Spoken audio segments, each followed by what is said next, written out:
quarterback Deshone Kizer out here at Nike's The Opening. Deshone, tough first loss out there.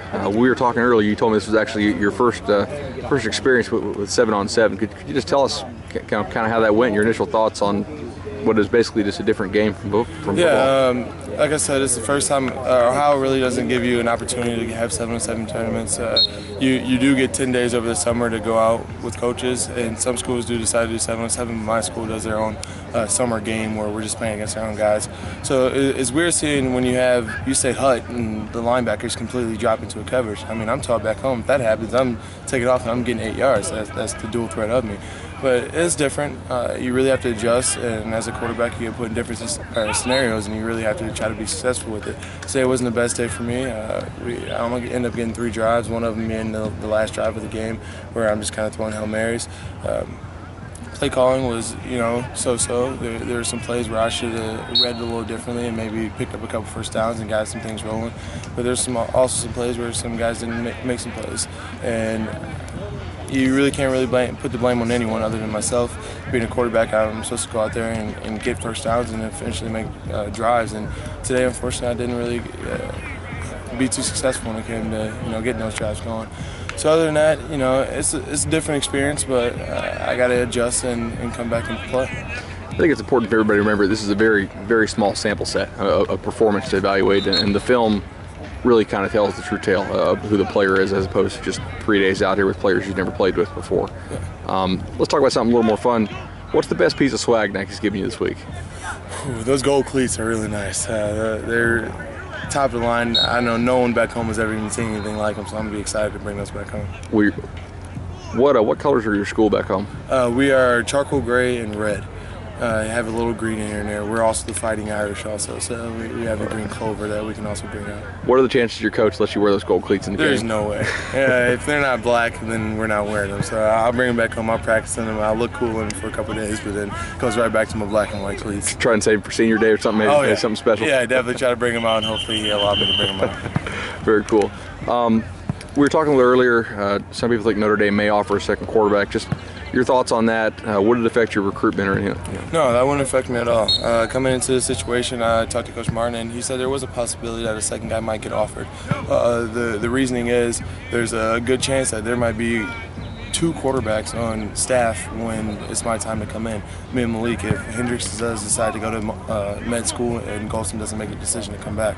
So if that were to happen, we're going to need another arm. There's no way you can go in and play an NCAA football game with 2 quarterbacks. I mean, you need someone who can be a scout guy back home and someone who can also be a third on the depth chart if someone were to go down. So would I be upset with that? No, not at all. I know wherever I'm going to go, there's going to be a great guy in front of me, a great guy next to me, and a great guy behind me. Unfortunately, I wasn't really looking for that situation to go to a 2 quarterback school, but if it happens, it happens.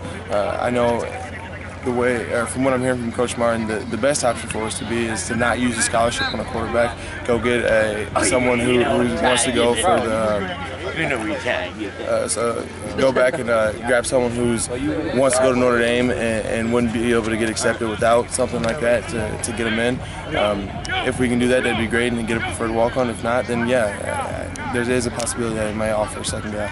You're obviously the leader of the Notre Dame class now, and in previous years they've used the Irish Mob hashtag on Twitter. What is the tag they're using this year? We are the Golden Army 14. Justin Brent, I believe, is the one who created that one. It's a little different, and I like it.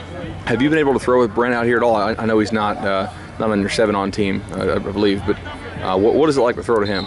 No, I actually haven't had the chance to throw to him, but I've sat back and watched him left and right. That kid makes some great plays. He's really strong. I didn't expect him to be that big, and he definitely is. Another one of those things you say with 7-on-7 that's different is they can't make any plays after the ball because, I mean, one-hand tap, he's down. And he's one of those kids who has the strength and the speed that once he has some pads on and gets the ball in his hands, he's going to be able to make some big plays. So I'm curious to see once those pads come on what his senior season looks like. Very cool. Obviously, the coaching out here at the Elite 11 is pretty strong in terms of working with mechanics, some of the best in the country. What are the 1 or 2 things that are really having you focus on the most to improve your game? The balance and my shoulders. They want to make sure being a baseball player, I really like to lock out that top leg and get way over the top when I'm coming down to drive it down into the ground, because I mean, you're up on the mountain, you're throwing down into the mid. So I'm really trying to adjust to make sure that everything stays level and coming straight out. So a lot of these guys have given me their tips, you know, here and there, and hopefully I can, you know, put them all together and make sure that I keep my shoulders straight. I think I've improved a lot from Friday getting here until now, and hopefully I can continue to improve as I go into, you know, my later seasons.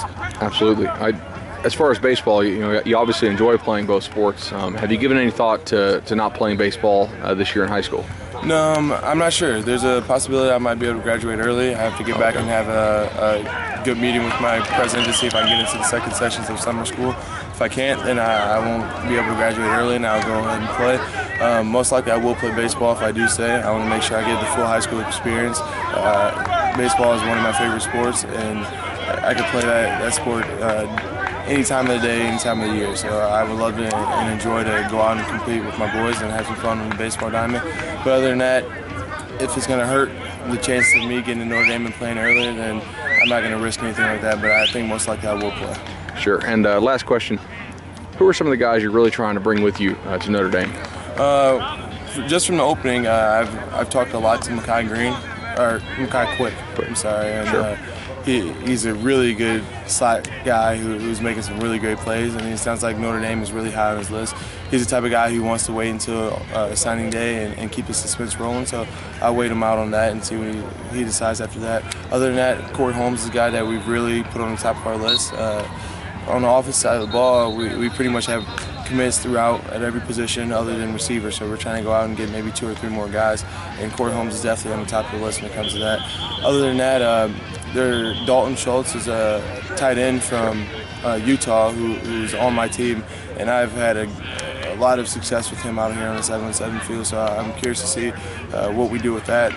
As a staff, I know they will take 2, but they don't want to take 2, so after they'll go back and reevaluate him and see how he feels about Notre Dame. I know he's a West Coast guy who has Stanford, and you know Notre Dame and Stanford are pretty much equals, just on different sides of the nation. So I'm curious to see if he would ever consider to come over and play in what I believe is more of a successful football program in Notre Dame, and we're rising with a bunch of great classes coming in, and see if he would ever consider that.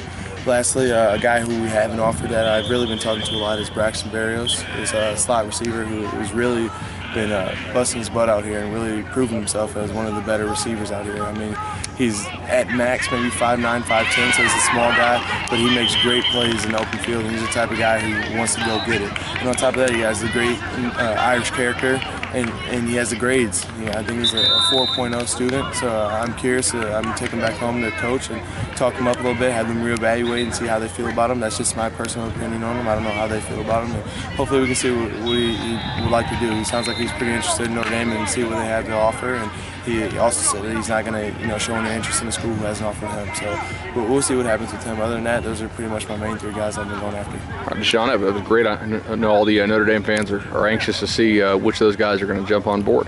For Deshone Kizer, The Opening.